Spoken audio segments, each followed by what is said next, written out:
Well, thank you so much for being here and taking this time out today just to give us your perspective and your experience with kinship care and just really help and advocate on why this is really important.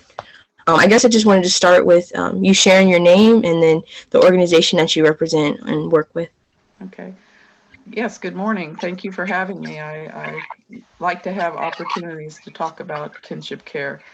My name is Barbara Turpin, and currently I'm a member of the Ohio Grandparent Kinship Coalition. It's the statewide advocacy navigator organization for kinship caregivers, which has been in existence since 1998, and I've been involved with them for over 20 years.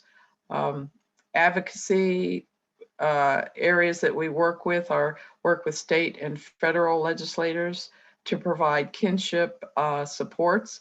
And we also work with agencies to help them provide policies and areas of supports for kinship caregivers like the Ohio Department of Job and Family Services, mental health, the Department of Aging, to make sure that they are also supporting caregivers within our state.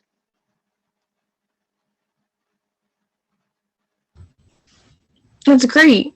Um, I guess also too, I'd like to ask, um,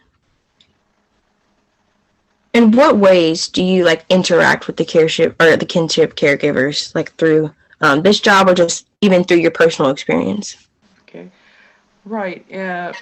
Obviously, being involved with the Ohio Grandparent Kinship Coalition, I do have interaction with caregivers. In Ohio, there are over 100,000 grandparents who are raising grandchildren without their parents being present. And then another 100,000 relatives and non related individuals raising children that aren't their own. So I do interact with the caregivers in Ohio through our regular Ohio Grandparent Kinship Coalition meetings. We try to have meetings on a monthly basis to offer. We offer speakers that address issues for caregivers, and then we also offer opportunities for caregivers to discuss their issues and let us know what's going on with them. Also, we have a website, the OGKC website, and I interact through caregivers by that website when they can click on our email and send requests for information or contacts or whatever issues that may be going on with them. So I generally am the one to respond to those issues when they send them through the website. I also attend support groups. Right now we have a virtual support group that's being run by OSU, and it's grown tremendously in about 6 months. We have a good group of caregivers that generally attend every week. It's a weekly meeting, and things come up in those meetings where I can interact with caregivers and do some follow up with them.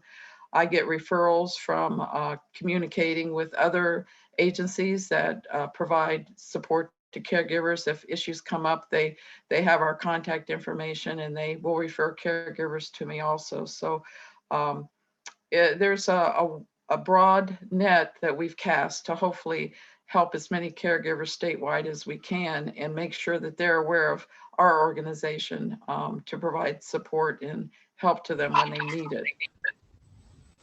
Yes, you mentioned support groups and you hearing the different perspectives.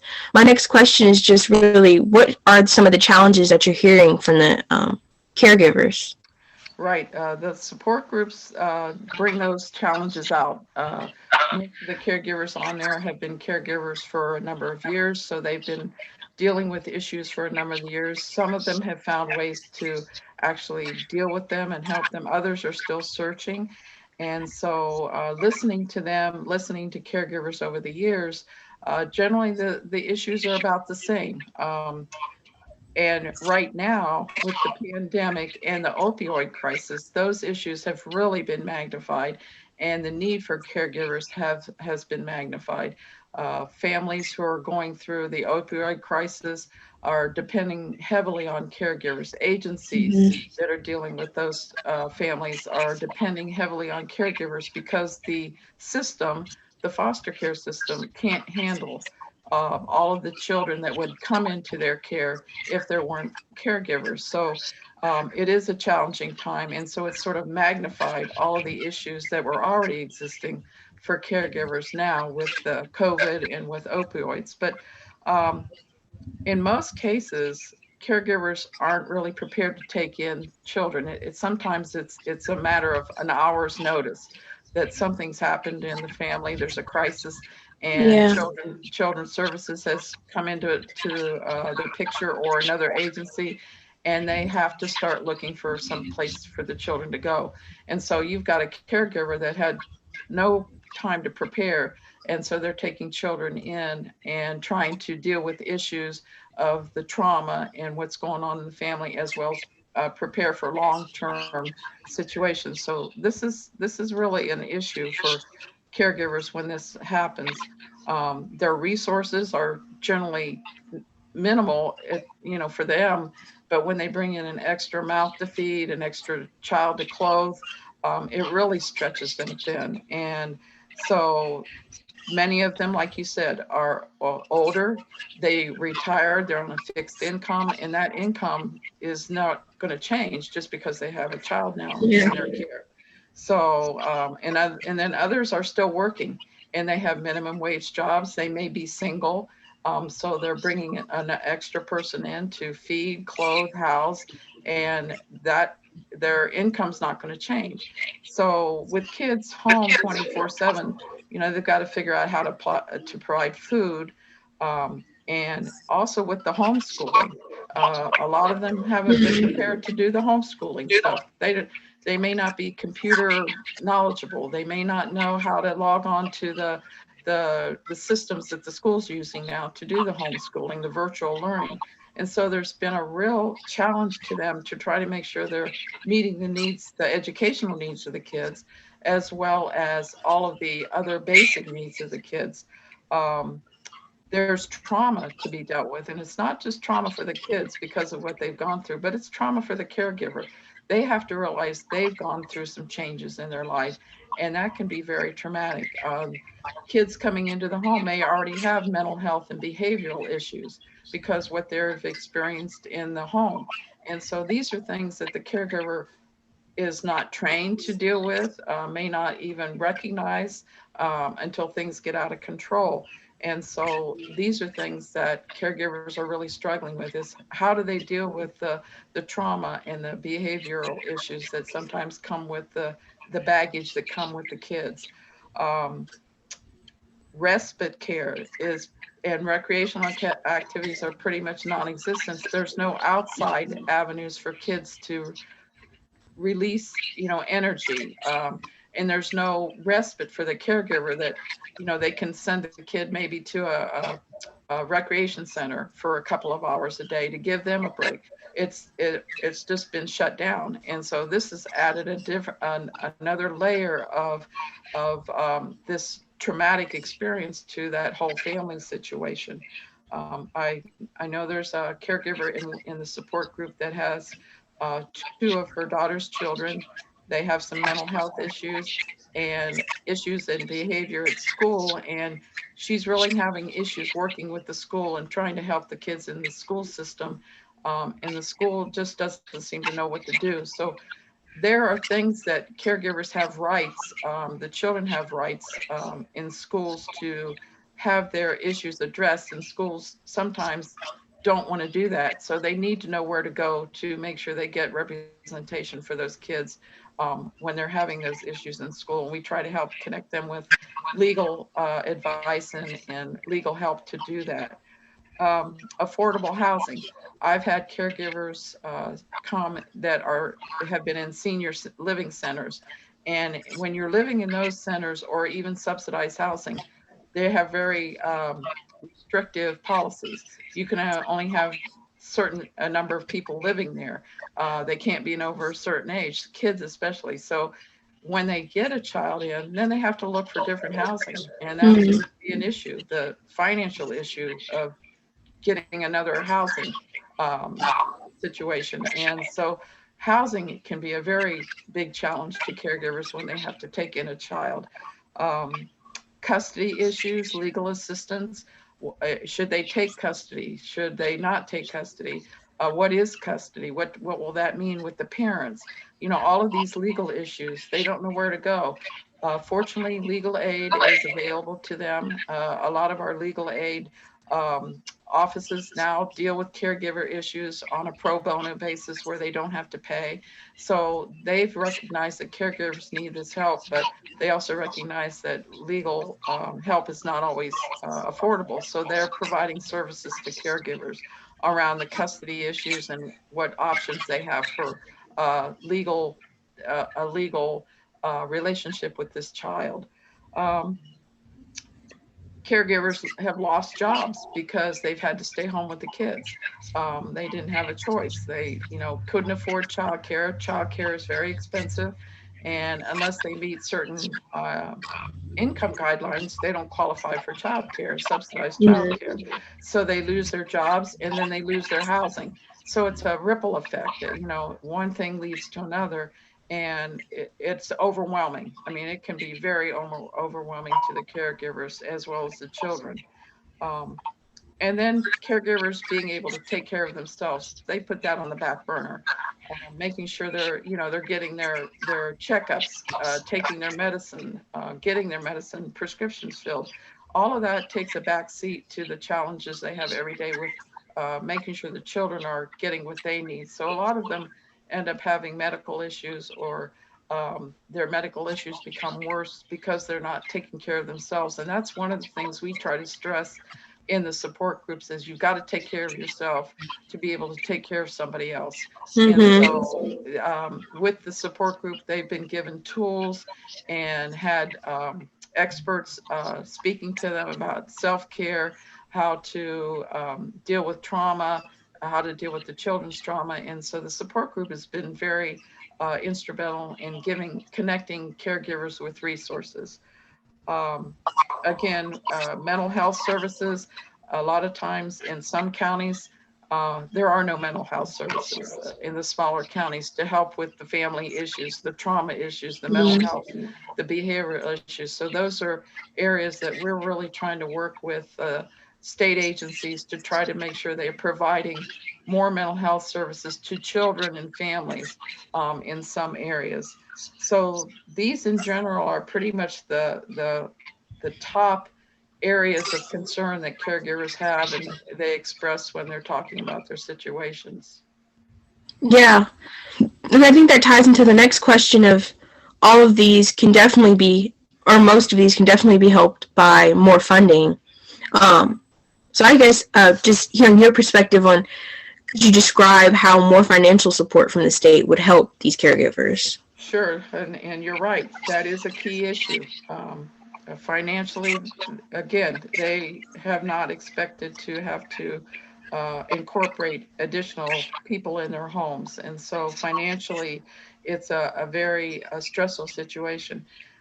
A majority of caregivers in the state receive what they call it's Ohio Works First child only cash assistance.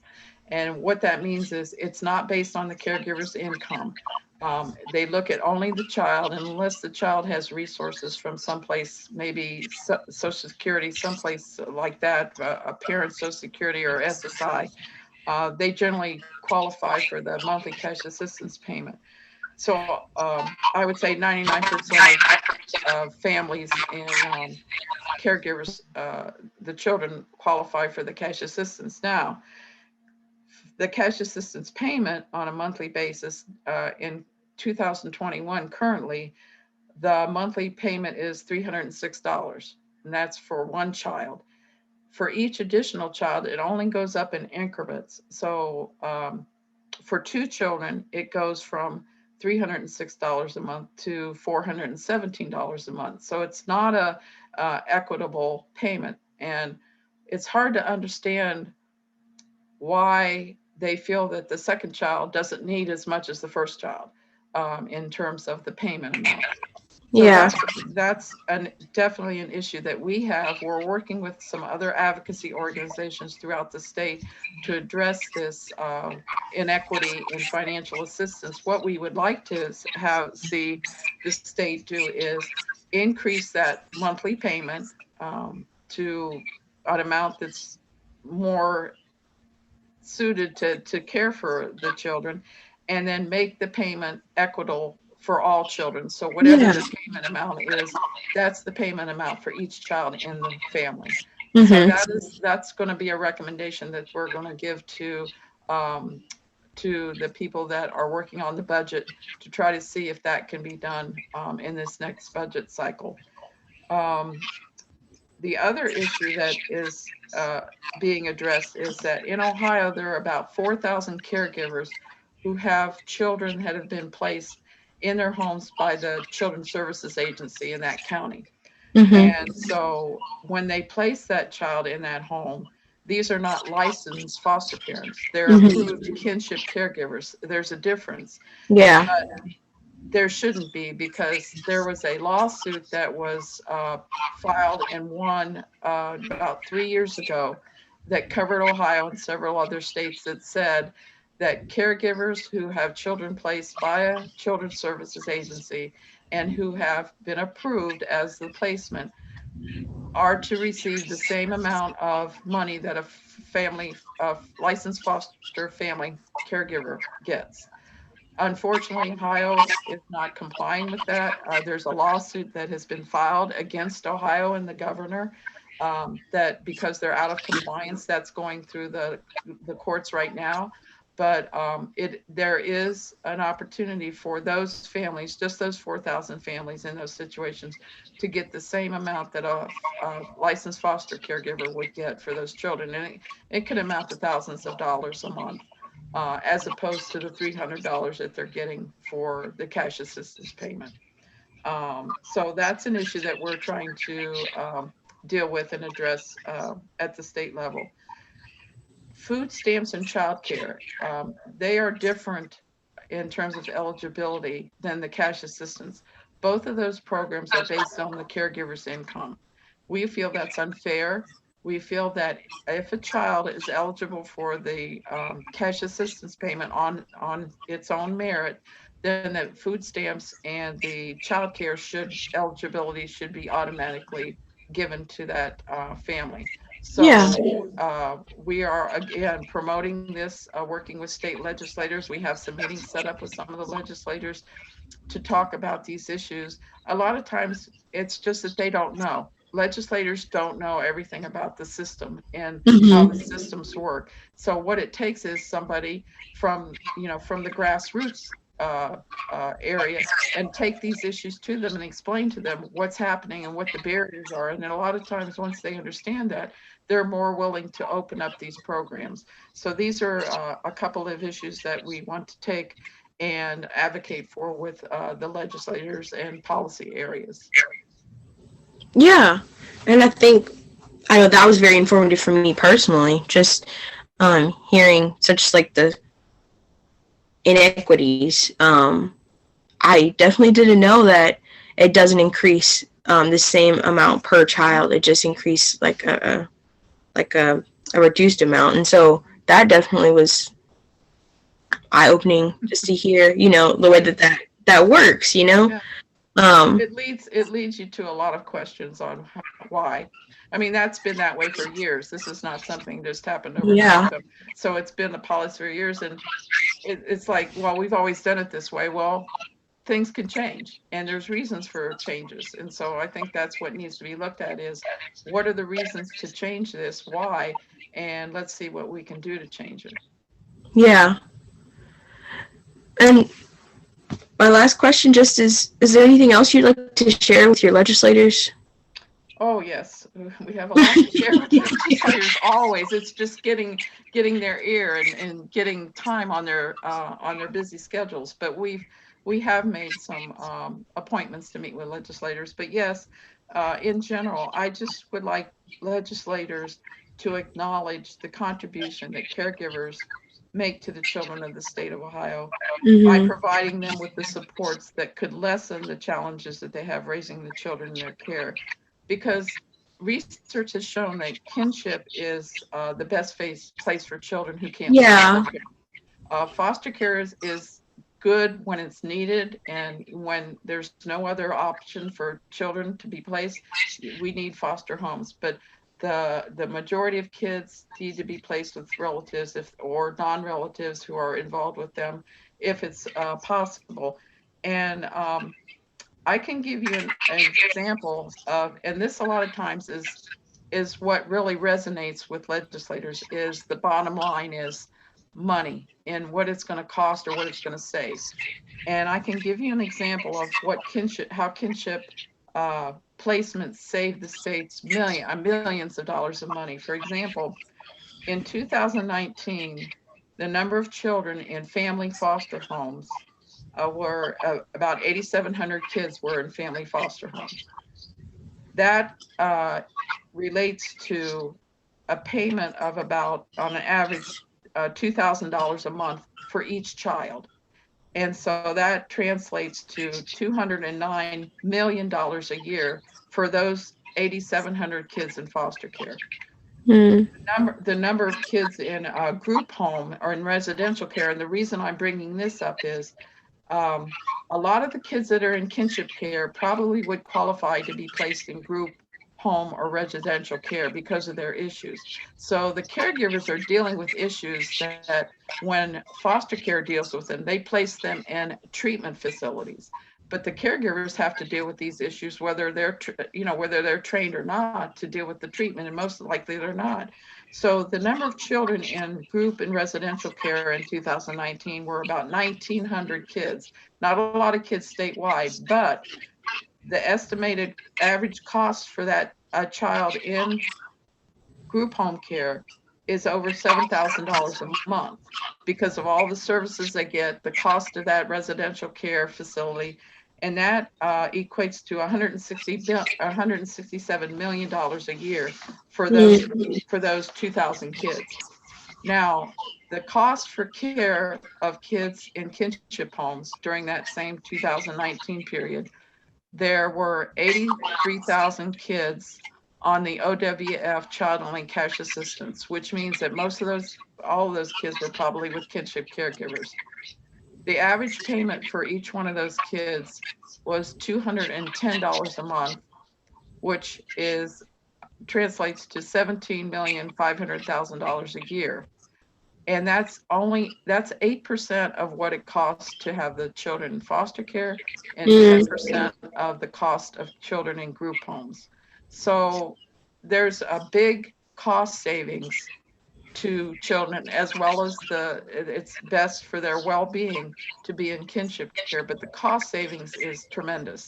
Our county agencies wouldn't be able to sustain a budget if all these kids were in their care and not with kinship families. Mm-hmm. So what we're wanting to do is we need the budget to include more funding for direct financial and direct service supports for kinship caregivers, that's proportionate to the billions of dollars that they use to pay administrative costs and indirect costs of programs for kinship caregivers. So there needs to be some more direct support financially and program support for caregivers. And that's what we'd like the legislators to understand, and that's what we're trying to communicate with them. Yeah, I totally agree with that bottom line of just it needs to be more equitable. If we're going to be willing to invest in foster care, we need to be willing to invest in families, so they don't have to split up or they don't have to separate, so that it can still be some sort of normalcy, because these children might be going through something that is more traumatic, and even the families, these kinship caregivers might be having to deal with that as well. So definitely the bottom line just needs to make it more equitable so that these kids can all have a fair and reasonable shot at exactly a livable life, Exactly. Right. Well said. Yeah. I really appreciate you making the time out to talk with me. And just giving your perspective as you see, in your own personal work with people, how kinship care is important and how this funding will really be beneficial if our legislators stand up to the occasion. Yes. Yeah. And that's what we need to do is get them to see the circumstance that the caregivers have been placed in and what they really need to make that situation a good, have a good outcome for everybody in that situation. Whether the children ever go back with their parents, but until that happens, yes, they need the same chance that all the other children get. I agree. Again, thank you so much for doing this. Thank you, Devin, for having me. I enjoyed it, and hopefully other people, learn some things that they may not have known about kinship care. Of course.